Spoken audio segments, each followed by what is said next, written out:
Yeah, Marcel, you got 3 starts down now. Just how have you seen your game progress over the last 3 weeks, and how the offense has come along with you being the guy back there? Yeah, just adjusting to the speed of the game. It gets different every team we play. We get different coverages, different blitzes, stuff like that. So, everybody has to adapt. But, me being this being my 3rd start, it's definitely been a fast-paced change for me. But I'm getting the hang of things, and my teammates trust me. So, we're getting wins, and that's all we can ask for. We'll go front row on the right side to Brent. Marcel, is there anything in particular you do to kind of work on the deep ball, during the week in terms of, ideally kind of improving those numbers as you go? Yeah, I try my best to work on the deep ball and, put them in the right place for, certain receivers. A lot of receivers track balls differently, and then a lot of people want the ball in different places just by size or speed, stuff like that. And then, a lot of people don't really know. Things change in the game, when you get pressure, you got something in your face, you got to move around, stuff like that. The ball's not always going to be perfect. So, I try my best to put it in a place where they can get the ball, but it's something I got to work on for sure. What is your relationship with some of these more veteran quarterbacks, a guy like Connor, Blake Bose, on down the line, who kind of help you along the way as well as you go? Yeah, relationship's really good. We have a great QB room. Everybody gets along just well, and we know it's friendly competition. Coach Elko and Coach Klein both preach that. And, just going into practice, we're competing, but we're also working for each other, helping each other out each and every day. We'll go 3rd row on the left side on the aisle. Marcel, obviously, with Connor being game time decision each week, and obviously the mental preparation for you from your 1st start to your 3rd start, can you talk a little bit about your mental process over the week as you get ready for the game? Yeah, it doesn't really change for me. As a player, since my freshman year, I've always been practice to prepare. So if my name's called, I'm going to be ready to go. If it's Connor, then he's going to be ready to go. And I say that for the entire room. We practice hard and we meet very well, go over stuff that we need to go over. And it's all important to us. We all know what may happen, what could happen. So everybody's going to be ready. But me in particularly, I'm always ready when my name's called. And it's been called these last 3 weeks, so I've played. We'll go 2nd row on the right side to Carter and then Travis. Marcel, we've seen Noah Thomas emerge the last couple of weeks. What's kind of allowed him to do that, and how impressed were you by his performance? Yeah, obviously we didn't get him the ball that much in these first few weeks. These teams game plan for him. It's Noah Thomas. He's a pretty good athlete, can run routes well, and has great hands, great size. So these teams prepare really well for him. So it's been hard to get the ball to him, but it's been great for these past 2 weeks trying to get it to him, just get him some yards. And we finally got him a touchdown again this last game, which made me feel good, obviously. But, yeah, all these receivers are great, and we have a lot of weapons. But like I said, these teams prepare really well for number 3. Going back to the deep ball, we saw you hit the one to Cyrus Allen against Florida and Theo against Bowling Green, but there have been times where you haven't hit them. Has there been anything you've seen that when you hit them versus when you don't hit them, there's maybe a reason why? There's a lot of reasons that play into me not making the throw, and then there's just some where I got to make. There's been a lot this season where I've had to move around a couple of times and try to get the ball off, and then there's been some where it's been all on me, where the throw is just not being made. And like I said, that's something I just got to improve on. We'll go front row on the right side to Travis and then Brent. Yeah, after last season, I know stereotypically in today's football, you think with Connor a year ahead of you, you might look to transfer. Was there any thoughts about that ever? And what decided to ultimately make you be a part of this program again? I really, myself, never had an intention to transfer anywhere. I was a redshirt last year, so coming into this year, I still had 4 years of eligibility, so there was no really a reason for me to go. And then, just solidifying me being here is hearing Coach Klein was hired, and then I knew a lot about Coach Elko too, for him being here previously.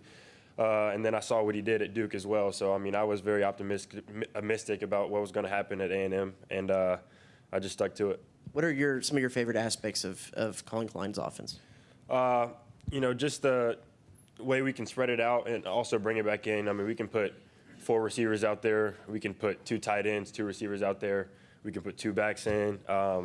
And we can run the ball. We can throw the ball. We can do everything with Coach Klein, RPOs, nakeds, all that stuff. So, I mean, I just like the wide variety and the spacing that he can create and just the concepts and creativity he has in his offense. We'll stay on that front row to Brent and then Alex. Now, I've heard you could be playing Division I basketball somewhere if you wanted to. So where would that be if you had chosen that route? I mean, I have no idea where it would be. I kind of slowed down my recruiting probably my sophomore year just because I knew I was going to play football. You didn't have a dream hoop school, basketball school? I don't know if I had a dream school. I mean, Duke, one of those blue chip schools, obviously Kentucky, stuff like that, but I never had a dream. Actually, I lied. Louisville, I'm not going to lie, Louisville. Okay. I used to be a Louisville fan.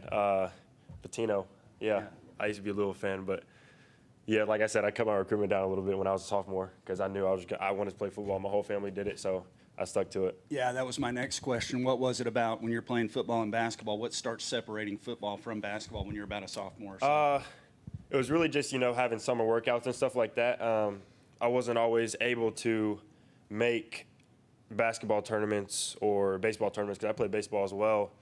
I started since my freshman year in high school, so I had to be at those summer workouts with my team, just as a leader and the quarterback. So making that decision was pretty hard for me, but it took away time from basketball. And I think I got my first offer the end of my freshman year, and after that started tallying up, and then me and my dad was like, we got Alabama. I was like, okay, yeah, we're playing football. So after Alabama, it kind of blew up. So after that, I was like, yeah, I'm gonna stick to this. Yep, for sure. We'll go second row on the left side to Alex and then Anthony. Yeah, you guys kind of struggled to move the ball in the second and third quarter against Arkansas. As you've gone back and watched the tape and been able to talk with Coach Klein and others, what are some of the things y'all are hoping to clean up or improve on to find some consistency throughout the game? Yeah, we really just hit a dry spell in that area, and it came down to playing hard. Obviously, didn't get much push up front, and then we really couldn't get really any schemes going that were working for us. And then, we were just kind of getting on and off the field really quickly. But I think something that would probably help us in that situation if we came up against it again is just, getting in a rhythm, moving the ball, step by step. Those first downs and second downs are critical, so you don't get in second and long or third and long. But, yeah, we're practicing this week. We're going to definitely do a better job of that coming up.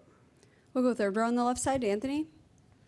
Marcel, obviously repetition creates comfortability, and obviously in practice in the games, has there been a moment over the last 3 weeks where you felt like, okay, this is kind of clicking for me a little bit and I'm feeling it? Yeah, for sure.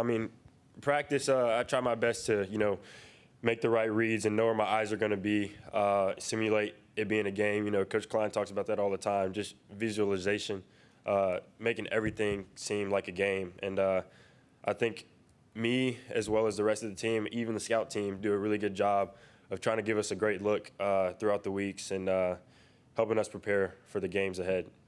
We'll stay on that third row to Luke.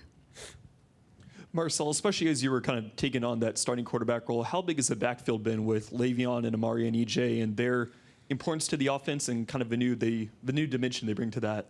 Yeah, it's amazing. When you got an O-line like that and a running back group like that to be behind, it's awesome. It spreads the defense out, and it helps you come up with different things to do to throw them off. You can run a screen, you can do a regular inside zone, outside zone, play action, and then, getting the ball to them on a check down is even good. You get the ball to them in space, and they can make things happen. So it's great having them, and Trooper Taylor's doing a great job with that running back room. We'll go second row on the right side to Carter and then Morgan. Marcel, how much do you enjoy just watching Le'Veon run the football, run guys over, and break tackles?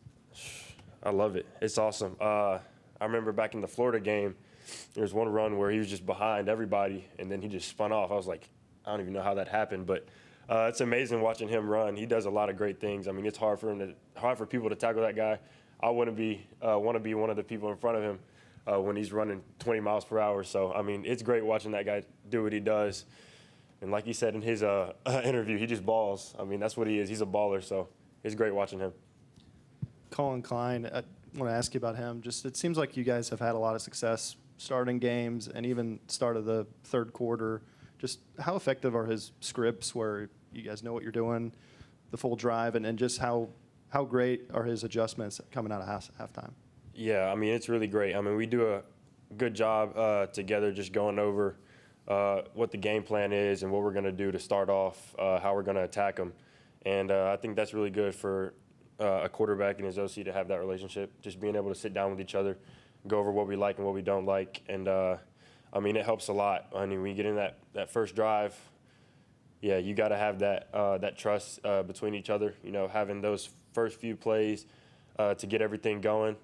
It's awesome. You know, we hit the ground running in these games early, and it's really just about consistency and keeping it going throughout the quarters. We'll go back behind the lights to TV row on the left side to Morgan. Yeah, what do you know about Missouri defensively, and what kind of challenges will they present? I know that they're a top 10 ranked team, or top 10 team defensively, top 5 in total defense. So, I mean, it's going to be a good preparation for us, and we're going to attack them just how we attacked any other team, you know, going over what coverages they're going to do, their top coverages, top blitzes, stuff like that, and finding ways to, you know, fill those voids and attack them in a way that they don't like. But, you know, they're going to be a tough team. Obviously, they've proven themselves last year, and but they're coming to Kyle Field, so we're going to give them some. All right, that's all we have. Thank you, Marcel. All right, thank y'all.